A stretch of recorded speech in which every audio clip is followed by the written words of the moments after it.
நம்முடைய தமிழர்கள் என்று சொன்னாலும் திராவிட மக்கள் வரலாறு புதைக்கப்பட்டிருக்கின்றது.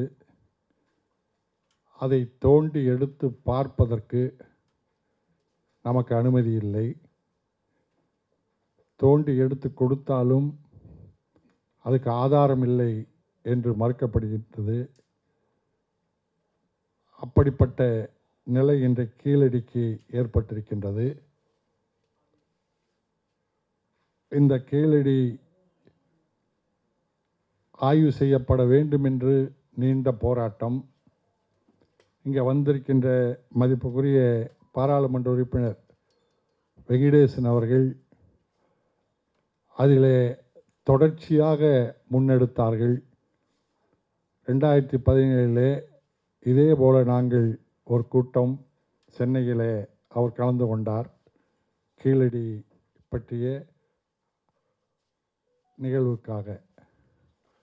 அதே போல் பேராசிரியர் கருணானந்தம் அவர்கள் வரலாற்று பாதுகாப்பு இயக்கம் என்று இதற்காகவே ஒன்றை உருவாக்கி பல்கலைக்கழகங்களில் கல்லூரிகளில் தொடர்ச்சியாக இந்த வரலாற்று செய்திகளை பேச வேண்டும் என்று மாணவர்கள் பேராசிரியர்கள் மத்தியில் இயக்கம் நடத்தினார்கள். அதனுடைய நல்வாய்ப்பாக நமக்கு திராவிட முன்னேற்ற கழக அரசு, திராவிட மாடல் அரசு அமைந்தது. அதிலும் நல்வாய்ப்பாக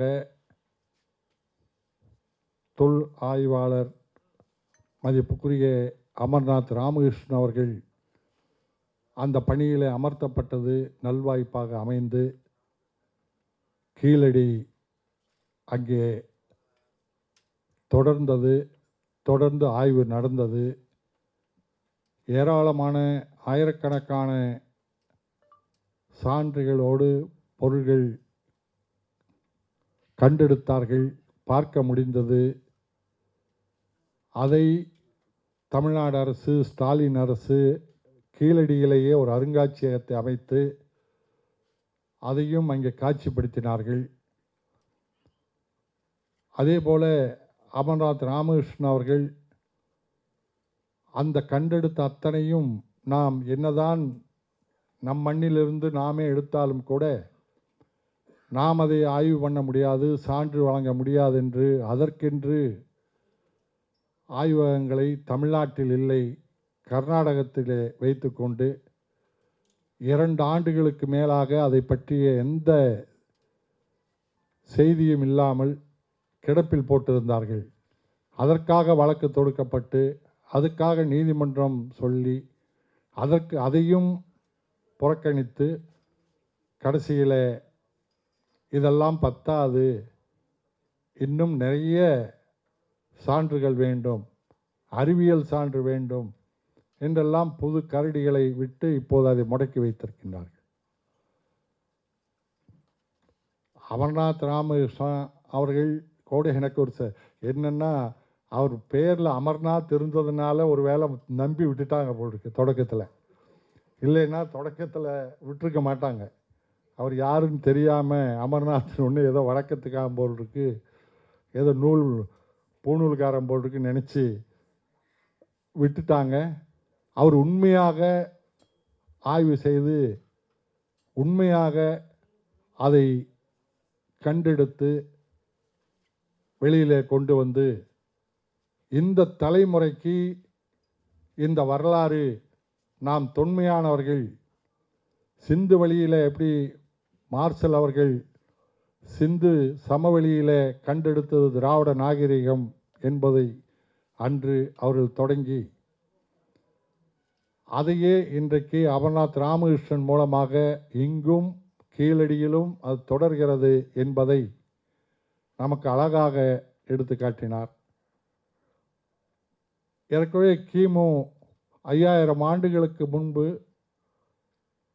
இந்த தமிழன் அங்கே வாழ்ந்த திராவிடன் சொன்னாலும் கோவிச்சுக்கிறான். நாம் எது வேணால் பேரை வச்சுக்குவோம், நமக்கு என்ன மனுஷன் இருந்தான் இங்கே. அந்த மனிதன் 5000 ஆண்டுகளுக்கு முன்பே வேணா, அதில் ஒரே திருத்தம், ஆரியர்களுக்கு முன்பே இங்கே கல்வியோடு இருந்தான், நாகரிகத்தோடு இருந்தான், கட்டடக்கலையோடு இருந்தான் என்பதற்கான சான்று அவ்வளவும் அங்கே கிடைத்திருக்கின்றது.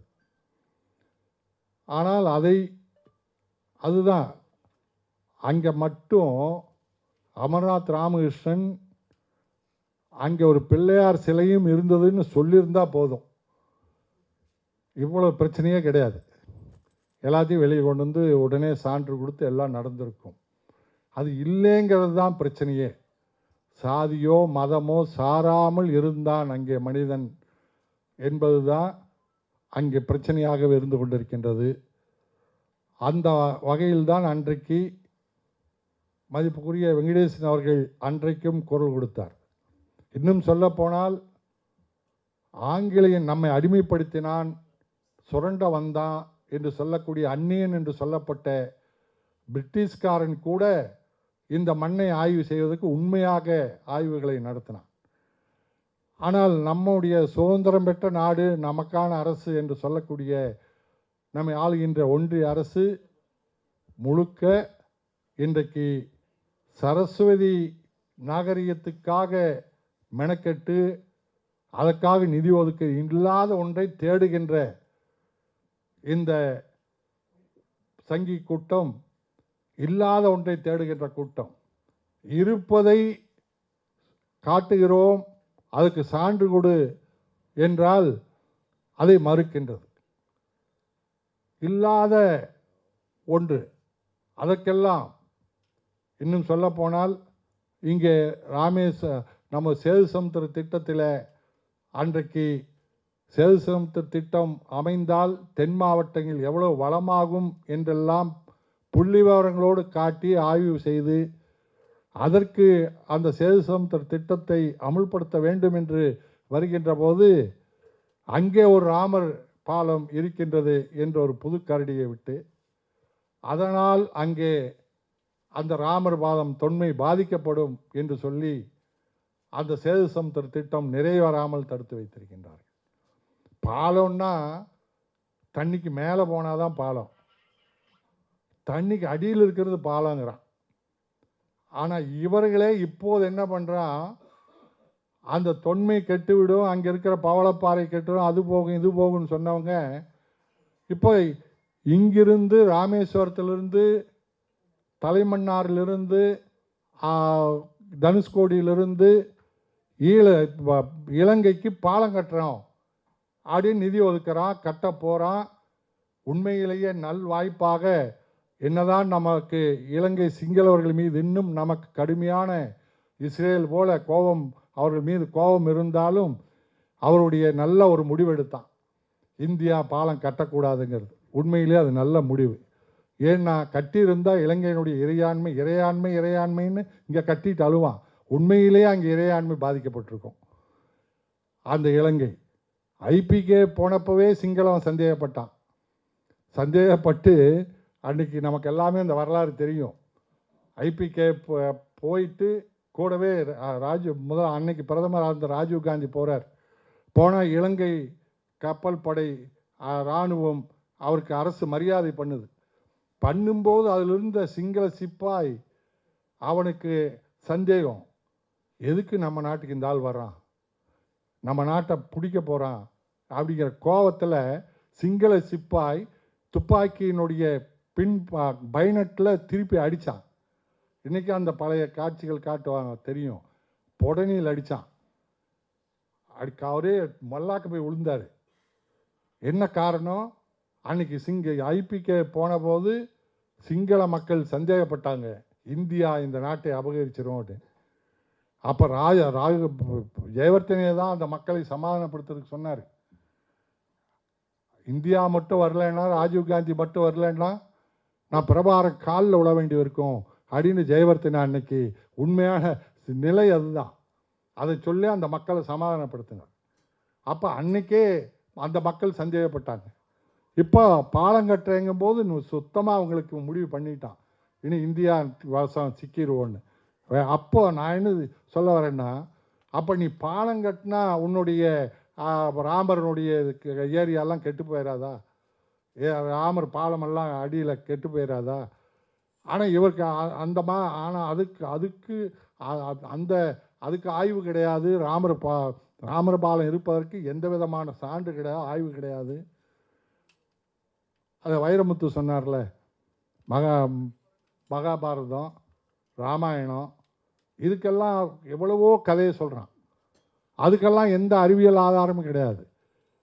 அதோட திடீர்னு சொல்கிறான் டெஸ்ட் டியூப் பேபி அன்றைக்கே கண்டுபிடிச்சிட்டோங்கிறான். அதே மாதிரி உறுப்பு மாற்று சிகிச்சை பிராணங்கள்லேயே இருக்குது. பிராணம் எப்படான்னா லட்சக்கணக்கான ஆண்டுகளுக்கு முன்னாடிங்கிறான். லட்சக்கணக்கான ஆண்டுகளுக்கு முன்னாடி அதுக்கு என்ன காரணம் காட்டுறான்? பிள்ளையார் தான் காட்டுறான் உறுப்பு மாற்று சிகிச்சைக்கு. என்னடா உறுப்பு மாற்று பண்ணேன்னா, யானை தலையை மனுஷனுக்கு பொறுத்தினால உறுப்பு மாற்று தானே. யானை தலை உறுப்பு, இது மனுஷன் தலை உடல், அதில் பொருத்தணுமில்ல, அது உறுப்பு மாற்று சிகிச்சை தானே. அன்னைக்கே அந்த அறிவு இருந்தது வேத காலத்தில் அப்படிங்கிறான். அடிப்படையில் நாம் சிந்தித்து பார்த்தா தெரியும். உறுப்பு மாற்று சிகிச்சைன்னா முதல்ல கிட்னி மாற்று இன்றைக்கி நடக்குது, சிறுநீரக மாற்று. என்ன எப்படி முதல்ல இரத்த பொருத்தம் 2 பேருக்கும் அந்த பொருத்தங்கள் இருந்தால்தான் அந்த உறுப்புகள் இணையுங்கிறது இன்றைக்கி மருத்துவ விஞ்ஞானம். ஆனால் அன்றைக்கி யானையினுடைய தலையில் ரத்தம் மனுஷனுக்கு இணையுமா?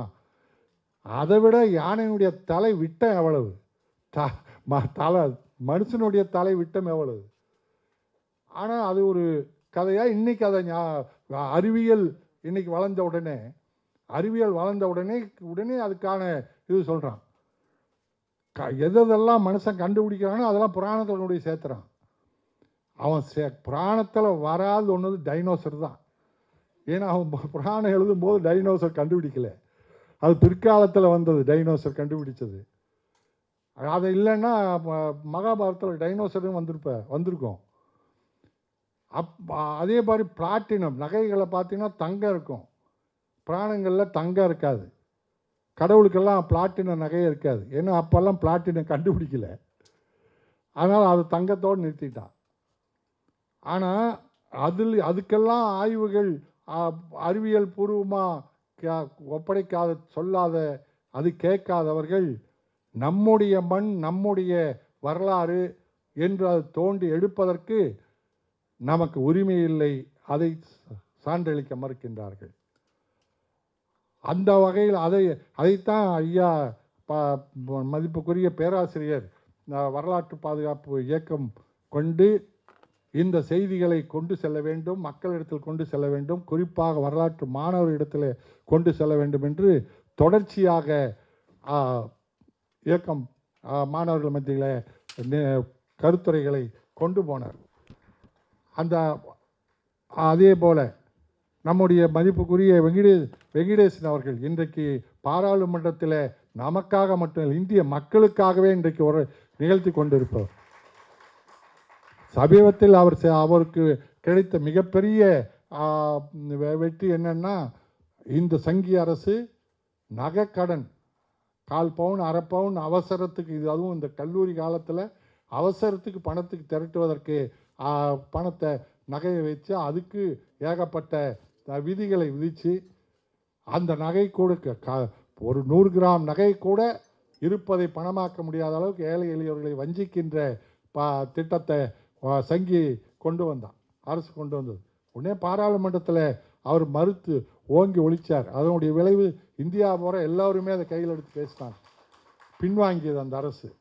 இப்படி நிறைய அவருடைய செயல்பாடுகள் மூலமாக நிறைய. அதே போல் தமிழ் தபால் தந்தி துறைகளில் தமிழர்கள் மற்ற மாநிலக்காரர்கள் அடிக்கடி அவர்கள் தேர்வு செய்யப்படுகின்ற போதெல்லாம் முதல் குரலாக தமிழ்நாட்டிலும் பாராளுமன்றத்திலும் ஒலிப்பது மதிப்புக்குரிய வெங்கடேசன் அவர்கள் தான். அப்படித்தான் இந்த கீழடிக்கும் அவர் தான் தொடங்கினார். இங்கே அது வரலாறு மிக மிக அது ஒரு அந்த நம்ம கீழே என்ன இருக்குங்கிற வரலாறு இன்னும் காலமாகும், இன்னும் ஆழமாக தெரிஞ்சுக்கிறதுக்கு. மேலே நடந்தது என்னங்கிறத முதல்ல தெரிஞ்சுக்கணும். அதை கண்டுபிடிக்கிறதுக்கு எப்படி அங்கே வந்ததுங்கிறது ஒரு வரலாறு, அதுவும் தெரிஞ்சுக்கணும். மாணவர்கள் விளையாட போன இடத்துல கிடைத்த பொருள் எடுத்துகிட்டு போய் தமிழாசிரியர்கிட்ட கொடுக்குறாங்க, ஆசிரியர்கிட்ட கொடுக்குறாங்க. அந்த ஆசிரியர் கொண்டு போய் அதன் மூலமாக அங்கே அந்த இடத்தில் ஏதோ வரலாற்று பூர்வமான செய்தி இருக்கின்றது அந்த மண்ணிலே என்று தொடங்குது. அதைத்தான் வெங்கடேசன் அவர்கள் பிடித்து கொண்டு தொடர்ந்தார். அது இன்றைக்கு இதுவரைக்கும் வந்தாச்சு. அமர்நாத் ராமகிருஷ்ணன் அமைந்த காரணத்தால் அதில் ஆயிரக்கணக்கான பொருள்கள் இருக்கின்றது. அது 5000 ஆண்டுகளுக்கு முந்தியது. அது திராவிட நாகரிகத்தோ சிந்து சமவெளி நாகரிகத்தோடு ஒன்றியது என்றெல்லாம் இன்றைக்கு வந்துருச்சு. அதே போல் பார்த்தீங்கன்னா சூலூரில் ஒரு சூலூர் தட்டுங்கிற ஒரு வரலாற்று பூர்வமான தட்டு லண்டன் பிரிட்டிஷ்காரன் கொண்டு போய் லண்டன் காட்சியகத்தில் வச்சிருக்கிறான். அது ஐநாவரம் மகாதேவன் அதை பார்த்துட்டு அது அங்கே பார்த்தவர் எழுதுகிறார், சூலூர் தட்டுன்னு அந்த இருக்கு அப்படின்ட்டு. சூலூரில் அந்த அகழ்வாராய்ச்சியில் அந்த பொருள்கள் பழைய காரணம் அந்த பகுதி வணிகம் நடந்திருக்குது. அது அரசுகளுடைய வணிகம். ஆனால் அந்த இடங்கள்லாம் இந்த சான்றுகள் கிடைக்கின்றது என்பது இப்போது தெரிந்து கொண்டிருக்கின்றது. ஆனால் இப்படி நம்முடைய வரலாறு நம்ம மண் நமக்கு சொந்தமாக இல்லாத காரணத்தால், நமக்கு உரிமை இல்லாத காரணத்தால் நாம் இதை அறிந்து கொள்ளவோ புரிந்து கொள்ளவோ முடியாதவர்களாக இருக்கிறோம். இப்போ யார் நாம் இதை பற்றி பேசுகிறோம்? திராவிட இயக்கம் பேசுது. 18ஆம் தேதி ஆசிரியர் வீரமணி அவர்கள் சென்னையில் ஆர்ப்பாட்டம் நடத்த போகிறார். 18ஆம் தேதி திராவிட முன்னேற்ற கழகம் மதுரையில் ஆர்ப்பாட்டம் நடத்துது. 2 நாட்களுக்கு முன்னால் இங்கே சென்னையில் மார்க்சிஸ்ட் கம்யூனிஸ்ட் கட்சி ஆர்ப்பாட்டம் நடத்தியது. அதே போல் மதுரையில் தாமுயசா ஆர்ப்பாட்டம் நடத்தியது. பொது உடைமை இயக்கமும் திராவிட இயக்கமும் இன்றைக்கு இது எடுத்துக்கொண்டு செய்யுது. ஆனால் ஆண்ட பரம்பரை பேண்ட பரம்பரைன்னு முழங்குறானுங்களே, அவங்க யாராவது அதை பற்றி பேசுகிறாங்க? ஒருத்தர் பேசுகிறார், செந்தமிழன். உடனே மீசை முறுக்கிட்டு தோலை நிமித்திக்கிட்டு இன்னைக்கு முக்கி ஏறினார் பாருங்க பனைமரத்தில். அது பனைமரத்தில் அந்த அது யாராவது ஒவ்வொரு பனைமரத்துக்கும் ஏணி மாதிரி அடித்து என்னைக்கு விடியறது? ஒவ்வொரு பனைமரத்துக்கும் ஏணி மாதிரி அடித்து ஏறி தான் கல் இறக்கிறதுன்னா என்னைக்கு விடியும்? அரசியலில் ஒரு அளவு வேண்டாம். அந்த பனை இறக்கிற மக்களை ஒரு காலத்தில் ராஜாஜி அந்த சாணார் சமூகம் எங்களுக்கு கல்வி வேண்டும் என்று கேட்டபோது தான் 25 தென்னை மரத்தை கொடுத்து நீங்கள் படித்து என்ன பண்ண போகிறீங்க, உங்கள் குலத்தொழில் செய்யுங்கன்னு தென்னை மரத்தை கொடுத்து வளர்த்துக்குங்கன்னாரு. அப்போ தான் பெரியார் தென்னை மரத்தை கொடுத்தார் ராஜாஜி. பெரியார் மறுத்தார். தென்னை மரம் அல்ல எங்களுக்கு பிரச்சனை, ஏறுவதல்ல எங்களுக்கு பிரச்சனை, எங்களுக்கு கல்வி வேண்டும் என்று அன்றைக்கு தொடங்கினார் பெரியார். எதிர்த்து தொடங்கினார் இதே சாணார் சமூகத்துக்கு. அன்னைக்கு அப்படியெல்லாம் ஏற்பட்டதுடைய மலர்ச்சியால்தான் இன்றைக்கு அந்த சமூகம் தமிழ்நாட்டிலேயே போற்றத்தக்க சமூகமாக நாடார் சமூகம் எல்லா சாதியும் அவர்களை பார்த்து கற்றுக்கொள்கின்ற அளவுக்கு அவர்கள் முன்னேற்றம் அடைந்திருக்கின்றார்கள். பொருளாதாரத்திலே வருமானத்திலே அவர்கள் மெர்கண்டைல் வங்கி என்று 100 ஆண்டுகளுக்கு முன்னால் வங்கியை தொடங்கினாங்க பாருங்கள் வருமானத்துக்காக. அதே போல் வணிகம் மிகப்பெரிய அவங்களுடைய சமூகத்தின் மாற்றத்துக்கு உருவானது.